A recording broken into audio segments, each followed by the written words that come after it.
What's up guys, welcome and welcome back to my channel. And today's video is another lab sit down talk with you guys, and I will be giving you guys my top 5 tips to acing your interview. These tips will likely work for any position that you're applying for, but since I talk about mainly being in a lab on this channel, that's the type of example I will be giving throughout this video. So if you're currently applying to positions or you're thinking about applying and you're starting to get feedback on your applications and it's time to start preparing for your interview, then keep on watching this video. So the first tip that I have for you guys is to practice talking about yourself. This will likely be the first question that's going to be asked of you in the interview, and it seems so cliche, but it's definitely one of those staple questions that people always ask, and it is a way to get to know about you and just also kind of see if you're prepared. You know, it's surprisingly hard to think of things to say about yourself on the fly and making sure that it's relevant to what's being asked, if you know what I mean. So I like to prepare this question by having 3 to 5 sentences kind of ready in my head to talk about myself. And the format that I like to follow is basically sharing something about the past, what I'm currently doing, and what I want to do in the future. And something that you might say is, hi, my name is Sally. I'm originally from Virginia and I got a bachelor's degree in biology from Howard University, and while I was there, I joined a pre-health society. I'm currently working in an office doing X, Y, and Z, or I'm currently working in the lab doing X, Y, and Z, and this is what I mainly do from a day-to-day. I'm looking for a position where I can expand my knowledge doing blah, blah, blah, blah, blah, or I'm looking for a position where I can expand my techniques doing X, Y, and Z, and make a difference doing blah, blah, blah, blah, blah. So that is a short and quick, concise, about me, what you're doing, what you did, and what you're looking for. And there's nothing wrong with throwing in something that's not job related in a sense. Like in my free time, I like to do go hiking or something like that, but I would throw that at the end, and I will only keep it with really short with 1 or 2 sentences, because I mean it is about you, so it's fine to throw that in there, but you don't want to go off on a tangent on what you like to do on the weekends, what you like to do when you get home from work, what you like to eat, where you like to go watch movies. You don't need to know all of that just yet, because once you get the job, then you can share with everyone as you get to know them. The next tip that I have for you all is to make sure you know your resume front and back. You want to make sure that everything on your resume is updated and relevant to the position that you are applying for, and you want to make sure that you are basically able to explain anything that is on your resume in case they ask you about it, because anything on there is fair game for them to ask about. So you don't want them to read something and say, oh, can you explain what you did here? And you're just like, I don't know, kind of, giving these not confident answers because for some reason you can't explain what you put on your resume. And make sure you have examples ready. So have examples ready of when you worked in a team, when you worked on an individual project, times that were difficult, any challenges you face when working in different positions, any techniques that you're familiar with when they're asking you about any lab experience that you may have, any clubs that you put down that's relevant to the job. Make sure you're able to give examples and explain about what you did, why you did it, how you did it, and that you know what you're talking about. So when you're preparing your resume, just make sure that you're going over everything and that you can fluently talk about whatever is on there and whatever that you think that they might ask. My third tip is to make sure you know the position that you are applying for. Making sure that you are thoroughly reading the job description, what they're looking for in a candidate, the requirements, what the company is about. You want to make sure that you have a good understanding of that. That way you can tailor things and what you say in the interview to fit what they're actually looking for in a candidate. So this goes hand in hand with the tip that I just gave. So if you read in their job description that they're looking for someone who is flexible and can change pace in whatever they're doing, and they ask you in your interview, I see you worked at this office, what was your day-to-day like? Tell them about your day-to-day, but make sure you throw in there, and sometimes I had to be flexible because I would come in thinking I was doing this for the day, but then something would happen and we would have to change pace and I would have to do this instead. Making sure that your examples fit what they're looking for. That's what I mean by that.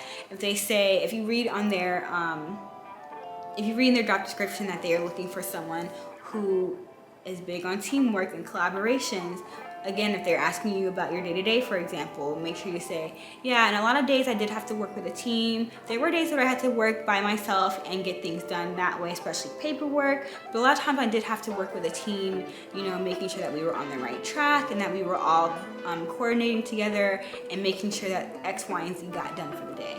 So that's what I mean by knowing your job description and knowing what they're looking for in a candidate. That way you can tailor your answers to fit that. I'm not saying tailor things to make things up, and that didn't happen, but making sure that what you're saying about yourself and about your resume and your experiences fit what they're looking for in a candidate. My fourth tip is to make sure you have a list of strengths and weaknesses prepared. This is another question that is sure to be asked of you in your interview, and I like to typically prepare 3 examples of each. There's a couple of different ways that this question can be asked, but sometimes they will specify a number of strengths and weaknesses that they want you to answer or give. So they may say, give me 3 strengths, give me 3 weaknesses, or they may just say, what are some of your strengths, what are some of your weaknesses? Typically, I feel like people don't go past 3 at the max if they're asking you for a specific number.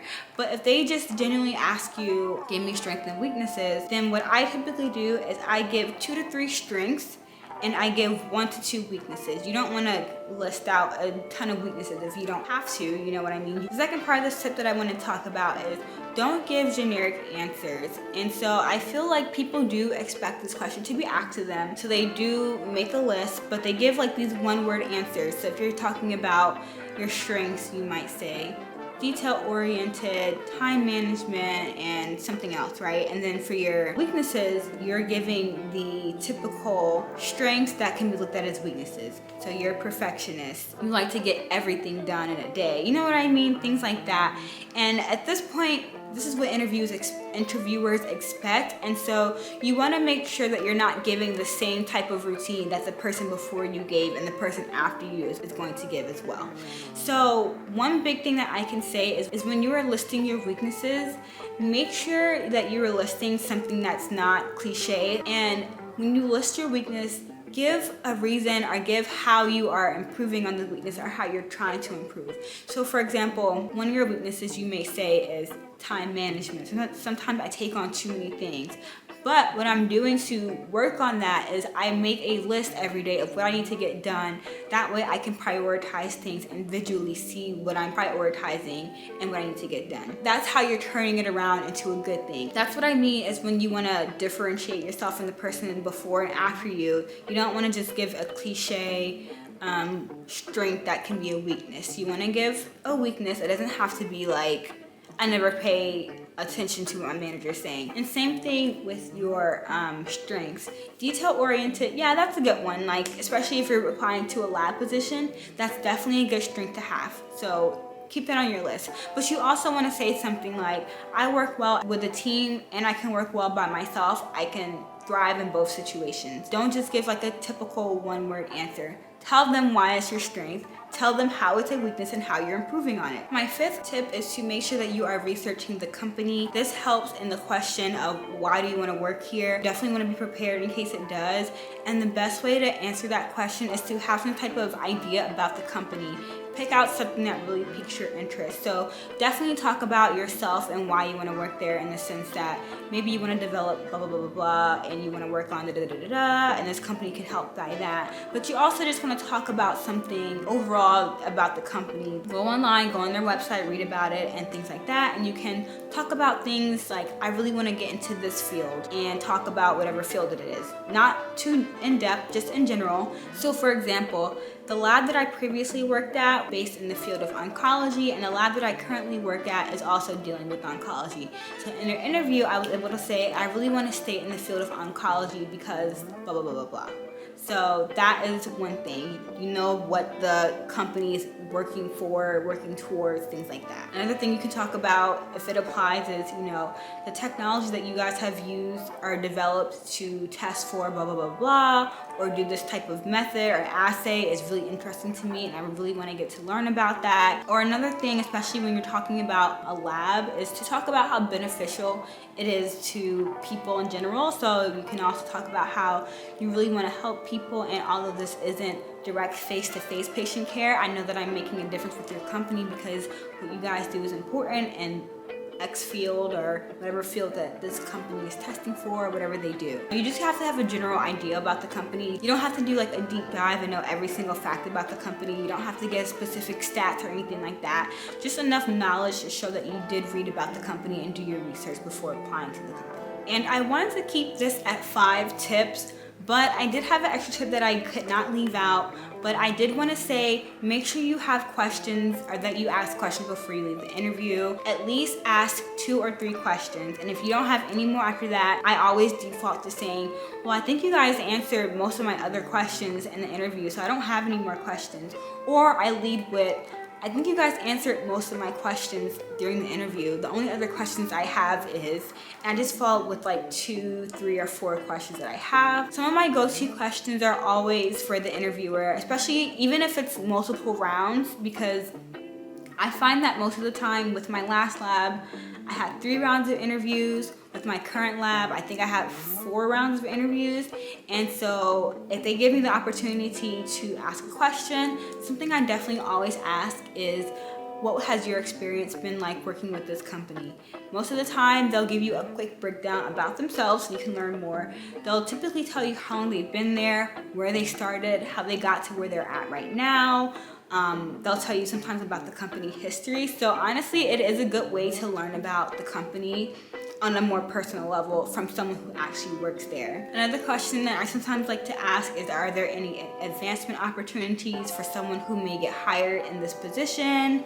You can ask what they're looking for in a candidate. What has like a fun experience been like working here? If you can share one with me. You can ask what the environment is like typically working here. Is there a lot of teamwork? What's a typical day look like? Are you expecting more individual projects to get done? So just think of questions to ask that show that you're interested, but questions that are also beneficial to your own knowledge. You don't kind of just want to go into a job blindsided. You kind of do want to ask questions about the environment so you know what to expect. Alright guys, that's all for this video. If you found this video helpful, comment a thumbs down below in the comment section. That way I know that you guys found these tips to be helpful. And if you think someone else can use this video, please share it to them. Don't forget to like, comment, and subscribe down below. And as always, thank you guys so much for watching, and I will see you guys in my next video. Bye.